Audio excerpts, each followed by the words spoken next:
he decidido crear este canal denominado Aprende Viajando con el Profe Cardoso.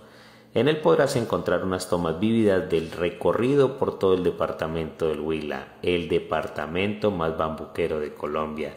Así que déjate llevar por los encantos de las cascadas, de Itzayana con los gigantes de piedra, la mano del gigante y el misterio en todo este recorrido. Pero importante, suscríbete al canal, ayúdame con tus comentarios, aquellos que me hagan crecer, y sobre todo que compartas este contenido. Por favor, compartir a muchas personas.